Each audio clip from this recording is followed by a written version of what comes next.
Hello guys, let's see here, we got live chat. Just turning this thing on here. All right, so live chat, let's see, some messages. All right, let me just wait for people to go on here. Okay, so I'm just checking in again because I told you I was gonna do that because some of you guys had a lot of questions and I didn't even get to them yesterday. So, all right, Mars Bell is first. Awesome, awesome. Hello, hello. Tell me where you guys are from. See, when I'm looking at the camera, I have to see where the camera is. I'm looking at the camera, I'm looking over here, but it's actually over there. Okay. So, so I'm gonna be creating a video, guys, on gut health real soon. Some of you cannot consume the quantities of vegetables because you just don't have the gut flora. And the problem is when you actually can't digest all those fibers, you can't digest your food, what happens is that you get a lot of incomplete digested particles, abnormal fermentation, and overgrowth of the wrong microbes.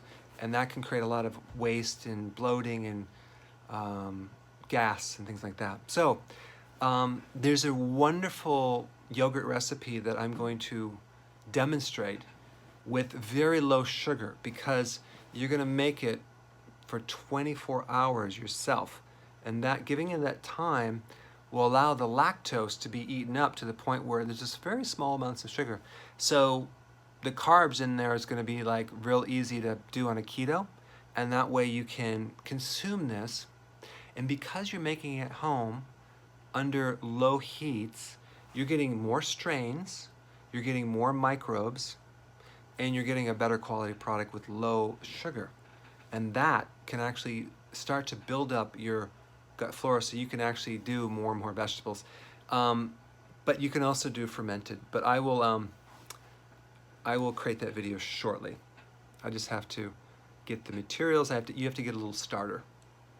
All right, guys. So go ahead, give me some questions. I prefer homemade almond milk. That's fine. You can do that too. But why don't you ferment it? You can make almond yogurt.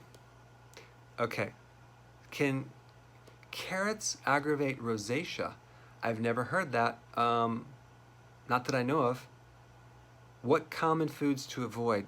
I'm guessing you're talking about rosacea. Well, I think it's really a vitamin C deficiency. And one of the things, I'm guessing you're on keto, but if you have insulin resistance, that can affect your ability to absorb vitamin C. But I would start consuming like things like bell peppers and a lot more salads to try to help yourself with that. The other thing too is when you do keto and intermittent fasting over a period of time, you're going to get more collagen and you're going to actually have way better protein recycling in your body. And you will actually improve that symptom greatly.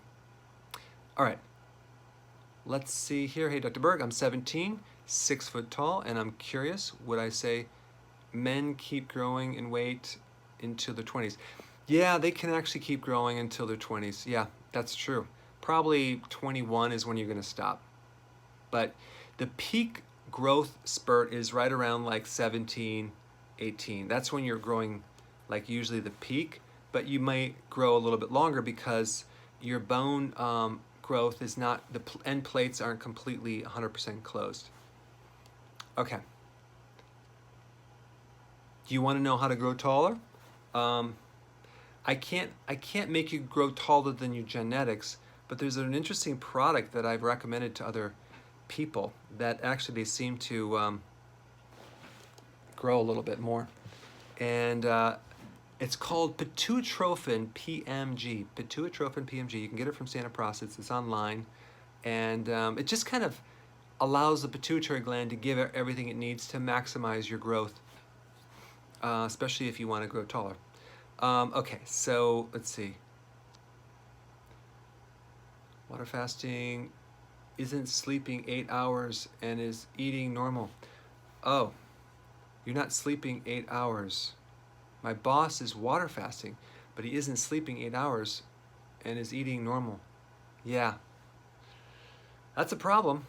Tell him that he needs to, do correct keto, and he also needs to sleep for 8 hours or 7 hours at least. I personally can get by with 6 hours. Does yogurt with putting salt, is it a good for the stomach? Salt is good for the stomach, especially if it's sea salt, because the the chlorides build the hydrochloric acid. If you're in a low salt diet, that could be one of the reasons why your stomach acid is not as good. Can I drink tea while fasting? Absolutely. Absolutely. I take B3, nicotinic acid, 2,000, 3,000 milligrams a day, and I build it gradually. Is that okay? Totally fine. I would also, in addition, take the whole B complex with it, but from nutritional yeast. That way you get the whole thing. I'm off carbs altogether and on keto type meals. Well done, Mariette. Awesome. Dr. Berg, I just want you to know I'm a big fan. You probably wouldn't like this, but I'm type 1 diabetic. Well, it is what it is, right? And I have I have the most unhealthy diet. Laugh out loud. Well, I wouldn't be laughing out loud. However, my blood sugar and A1C are good. Well, I think you know what to do, Chris. I think you know what to do, because what messes people up with type 1 is the amount of insulin that they're taking. Okay, the high amounts of insulin because you're eating unhealthily. So even though you're using insulin to control your sugar, that insulin that you're taking unnecessarily, because you're taking a lot of it to control your bad diet, is going to create eventual damage to your feet, your eyes, your brain, and your heart. So, that being said, you need to start cleaning up your diet. Okay, Sandy says, I am taking sleeping aid pills. I don't sleep fast, but I do wake up rested. You're getting like 5 hours. Well, what's interesting, Sandy, if you're doing keto and intermittent fasting, what I've noticed is the need for sleep does go down, which is interesting. You won't need as much sleep because your body is getting better rest and it's getting better repair. So you may be okay, but you may need to take a nap. All right. Second, the pumpkin seed question. Pumpkin seeds are awesome on keto. Make sure they're during the meal and not as a snack, though. Does eating all this fat, even though it's healthy fat, have an effect on the heart or the arteries? Not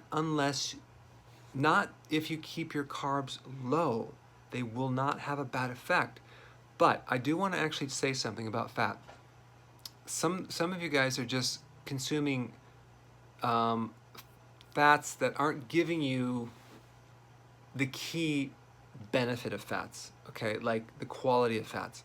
You're doing maybe, you're getting your fats from coconut oil, which is fine, but doesn't have omega-3. And you're getting it from peanut butter, which is fine, but you're not getting omega-3.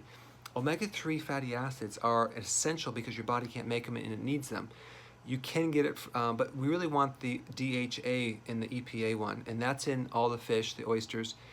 You can get it as a supplement, krill oil. A tiny bit in walnuts, grass-fed meats, but not near as much as in the seafood. You can get it from eggs, but the point is that you really want to kind of get that in your diet because that's like essential, especially for the heart. What else? Yeah, seafood, fish, even sardines. I don't know if you saw my video on that. Walnuts have some, but they have to be converted. And algae has you can do that if you're a vegan. Flaxseed has a precursor to DHA, but a lot of it doesn't get converted.